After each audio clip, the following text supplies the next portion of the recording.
Sir, आज आप लोगों ने रैली निकाला था, लाखों लाखों की संख्या में लोग गांधी मैदान में पहुंचे और विधानसभा घेराव को लेकर भी पहुंचे। क्या कुछ मामला हुआ जो वहां पर लाठीचार्ज भी हो गए? देखिए, हम लोग लगभग 2015 से हैं। जी। नीतीश बाबू की सरकार थी और समर्थन से लालू जी की सरकार चल रही थी। उस समय ही नीतीश सरकार ने एक काला कानून लाया। काला कानून कहने का मतलब है कि जो अपेक्षाकृत संपन्न जातियां थी, जथा, तेली, चौरसिया और दांगे, इन तीन जातियों को बिना कोई वैज्ञानिक सर्वे किए हुए मूल अति पिछड़ा में मिला दिया गया। मूल अति पिछड़ा और पिछड़ा एक कर्पूरी ठाकुर, जननायक कर्पूरी ठाकुर जी ने 1978 में ही वर्गीकरण किया था, जिनको आज देश में सम्मान मिला है, सर्वोच्च नागरिक सम्मान का।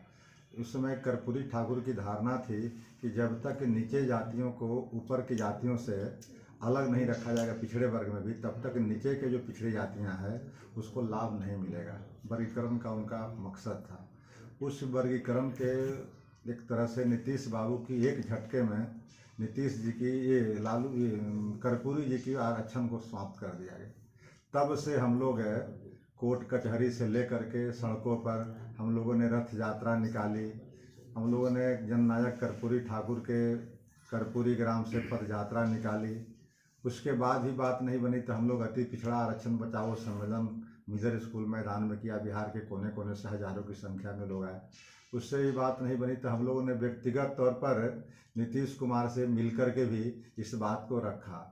और जब जब मिले नीतीश कुमार से, लगभग 2 या 3 बार हम लोगों ने मिला उनसे व्यक्तिगत तौर पर। हर मुलाकात में नीतीश कुमार जी ने कहा कि हमसे गलती हो गई है। तो हम लोगों ने कहा कि गलती हो गई है तो हम डाटा लेकर के जब कहीं आप बैठते हैं, आप इसको करेक्शन कर लिया जाए। लेकिन नीतीश कुमार जी लगातार 8 साल बीतने के बाद भी आज तक करेक्शन नहीं किए, जिसका कुपरिणाम हुआ कि 110 जो मूल अति पिछड़ी जातियां थी, उनका हकमारी 70 से लेकर के 100% तक होने लगा। उदाहरण स्वरूप नगर निगम के बारे में मैं बताऊं कि सबसे ऊंचा पोस्ट होता है मेयर का, और बिहार के अंदर अभी 17 नगर निगम हैं। 17 में से 3 नगर निगम के पद अति पिछड़ा वर्ग के लोगों के लिए आरक्षित किया गया। लेकिन उन 3 में से 110 जातियों को एक भी नगर निगम के मेयर का पद नसीब नहीं हुआ। उल्टे जो 3 जातियां आई थी 2015 में, उनको तीनों का तीनों सीट मिल गया। दूसरी तरफ जिला परिषद अध्यक्ष की बात करें, बिहार के अंदर 38 जिले हैं। 38 जिलों में से 7 जिला परिषद के अध्यक्ष के पद पर वही 3 जातियों में से लोग आसीन हो गए। तो इस तरह से हकमारी कहीं कहीं 100% में लगी। और यही स्थिति सिर्फ जिला परिषद और नगर निगम तक नहीं है, बल्कि पंचायत के जितने भी पद होते हैं, चाहे पंचायत समिति हो, चाहे मुखिया हो, चाहे प्रमुख हो, या फिर जितने रिक्रूटमेंट एजेंसी है, उस रिक्रूटमेंट एजेंसी में मैंने बहाली में भी, नौकरी में भी वही लोग संपन्न जाति थे, इसलिए आने लगे।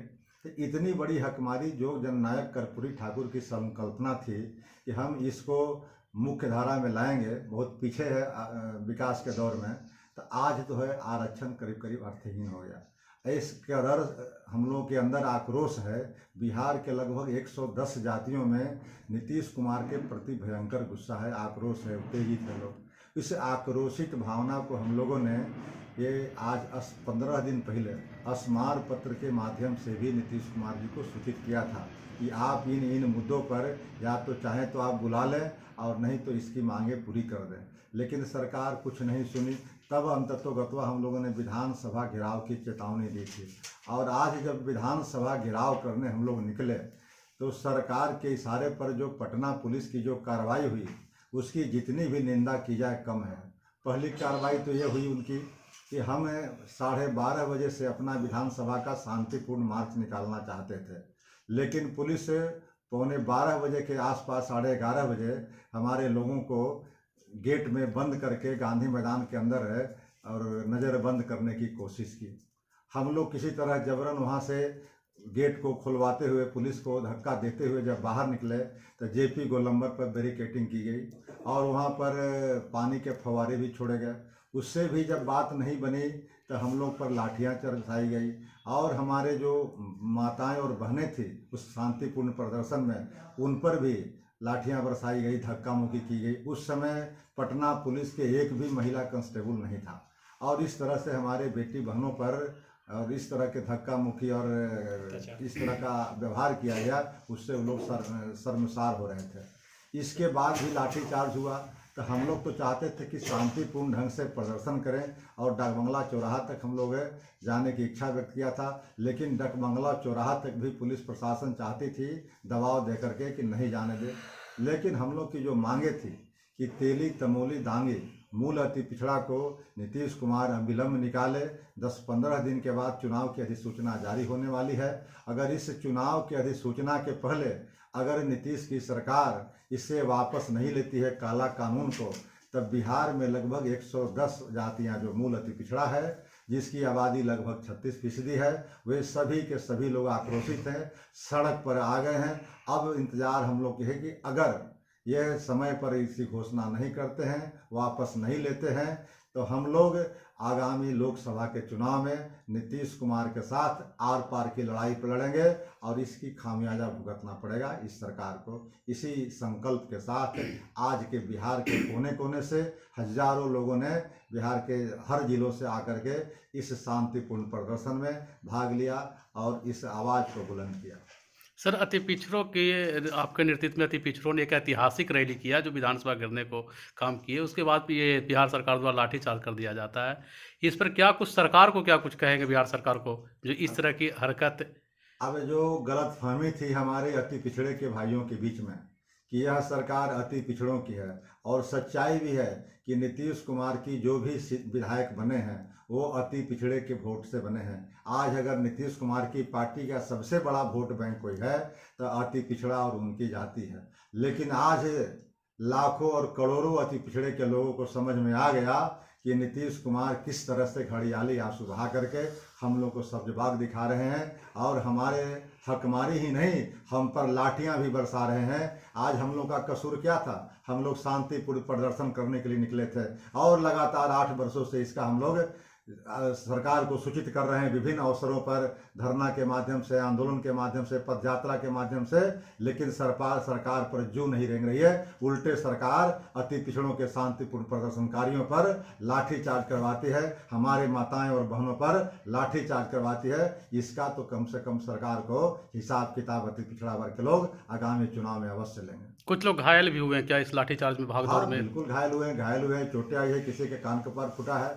लेकिन इसका बदला और इसका साक्षात उदाहरण हमारे आज लाखों हजारों प्रदर्शनकारी बने और वह फेसबुक के माध्यम से, सोशल मीडिया के माध्यम से, अखबारों के माध्यम से, आप लोगों के माध्यम से ये जन जन तक पहुंच जाएगी कि आज ये सरकार जो है अति पिछड़ों के वोट लेकर के अति पिछड़ों पर लाठियां बरसाती है। वह भी जब हम वाजिब हक मांगने जा रहे हैं सरकार से, तब उसके हक पूरा करने के बजाय हकमारी कर रही है और हक देने के बजाय उन पर लाठियां बरसाती है। इसलिए ऐसे निकम्मी सरकार को बदलने की जरूरत है। अब आगे रणनीति क्या होगी सर आप लोग की? अब आगे की रणनीति तो अगर सरकारें मांगे नहीं मानती है हम लोग की, तो हम लोग इससे भी तीव्र आंदोलन करेंगे। अब तो सड़क पर हम लोग आ ही गए हैं, लेकिन सड़क से आगे बढ़ करके भी यानी इस आंदोलन, इस मांग को पूरा करने के लिए हम लोग को जिस हद तक आंदोलन करना पड़ेगा उस हद तक आंदोलन को ले जाएंगे। लेकिन अपने मांगे हम लोग मंगवा करके दम छोड़ेंगे, दम पर बैठेंगे। अच्छा, पूरे की वो तो समय बताएगा, लेकिन अभी तो जो सरकार ने 8 वर्षों से इसी नीतीश कुमार जी कुंडली पर मार के बैठे हुए हैं स्टीयरिंग सीट पर। उस समय भी थे जिस समय लालू प्रसाद इनको सहयोग कर रहे थे, आज भाजपा सहयोग कर रही है, फिर भी स्टीयरिंग सीट पर बैठे हुए। तो यह नीतीश सरकार की कारगुजारी है कि आज हम लोग रोड पर भीख मांग रहे हैं न्याय का, और उल्टे सरकार जो है अति पिछड़ों के प्रदर्शन पर लाठी चलवा रही है। तो आप समझ सकती है या अति पिछड़े वर्ग के लोग समझ सकते हैं कि यह सरकार अति पिछड़ों की हिमायती है या अति पिछड़ों के घड़ियाली आंसू बहा रही है। सर, एक सवाल आपसे है कि आप